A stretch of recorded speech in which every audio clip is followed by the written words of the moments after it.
नमस्कार दोस्तों, sugar check करने के लिए अपने ग्लूकोमीटर, ग्लूकोज स्ट्रिप, लैंसेट और सर्जिकल स्प्रिट और कॉटन स्वैब की आवश्यकता पड़ेगी। सबसे पहले कॉटन स्वैब को अपने को लेना है, इसको स्प्रिट के अंदर डिप करना है और फिंगर टिप को क्लीन करना है। फिंगर टिप के ऊपर यदि कोई शुगर है तो वो भी रिमूव हो जाएगी और इन्फेक्शन का अपने को चांस भी जीरो हो जाएगा। अब इसका अपने को ग्लूकोज स्ट्रिप निकालनी है और इसको अंदर ग्लूकोमीटर के अंदर इंसर्ट करना है और ग्लूकोमीटर को अपने को ऑन करना है। इस तरफ से अपने ग्लूकोज स्ट्रिप को इंसर्ट करना है। इसके जैसे आप लगाओगे ब्लड की ड्रॉप इसके अंदर आ जाएगी, मतलब चालू हो गया ग्लूकोमीटर। अब अपन लैंसेट को घुमा के आगे की तरफ खींचना है, इसमें निडल निकल जाएगी। फिंगर टिप को अपने पकड़ के जो वॉश किया था उसके ऊपर देके टिप के ऊपर अपने को प्रिक करना है, जिससे अपने ब्लड की ड्रॉप आ जाएगी बाहर। अब स्ट्रिप के ऊपर अपने को ब्लड लेना है, अपने आप खींच लेगा स्ट्रिप। काउंटडाउन आएगा 5 सेकंड तक आपने, इसके बाद अपने ये आप देखिए ग्लूकोज RBS आ गई है। फास्टिंग ब्लड शुगर खाली पेट अपन लगभग 8 घंटे की फास्टिंग के बाद अपन शुगर चेक करवाते हैं तो नॉर्मल हेल्थी पर्सन के अंदर इसकी वैल्यू 100 से कम होती है। प्री डायबिटिक जिनको भविष्य में शुगर हो सकती है उनकी वैल्यू 125 से कम, जिनकी शुगर की संभावना है उनकी वैल्यू 126 से ज़्यादा होती है। उनको इंडिविजुअल को HbA1c टेस्ट आगे कन्फर्मेटरी टेस्ट के लिए करवाना पड़ेगा।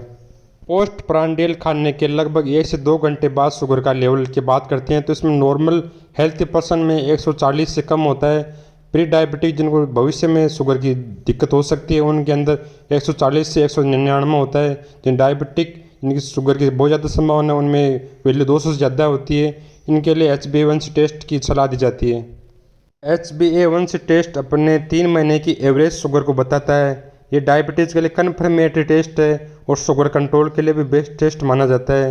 इस टेस्ट की वैल्यू यदि 6.5 से ज़्यादा आ रही है तो अपने शुगर कंट्रोल करने की आवश्यकता है। फिजिकल एक्सरसाइज और आहार और एक दवाई की ज़रूरत है तो अपने को दवाई भी लेनी चाहिए। यदि बिलो 5.7 आ रहा है तो बहुत अच्छी बात है। शुगर कंट्रोल करने के लिए सबसे इम्पोर्टेंट चीज़ है वो डाइट है। संतुलित आहार ले, इसमें फाइबर और प्रोटीन भरपूर मात्रा में हो। रिफाइंड शुगर से परहेज़ करें, मीठा कम खाएं, मिठाइयाँ, चीनी वाली चाय, सफ़ेद चावल, मैदा, इन सब चीज़ों से परहेज़ करें क्योंकि ये ब्लड शुगर लेवल को स्पाइक करता है। ज़्यादा से ज़्यादा मात्रा में फल फ्रूट सलाद वगैरह खाएं, साबुत अनाज का सेवन करें, ये शुगर को कंट्रोल करता है। नियमित रूप से एक्सरसाइज करें, कम से कम 35 मिनट अपने वॉकिंग करनी है हफ्ते के अंदर 5 दिन। इसके वजह से इंसुलिन का रेजिस्टेंस कम होता है, ग्लूकोज का सेल के अंदर अपटेक बढ़ता है जिससे शुगर कंट्रोल होती है। तनाव कम करें, तनाव कम करने के लिए योगा मेडिटेशन कर सकते हैं। कुछ जो आपको फनी एक्टिविटी करना है वो करें। 7 से 8 घंटे तक अच्छी नींद लें और शुगर के अपने लेवल को कंट्रोल करें। यदि कंट्रोल नहीं हो रहा है तो टैबलेट का सहारा लें। Subscribe, like, share. धन्यवाद।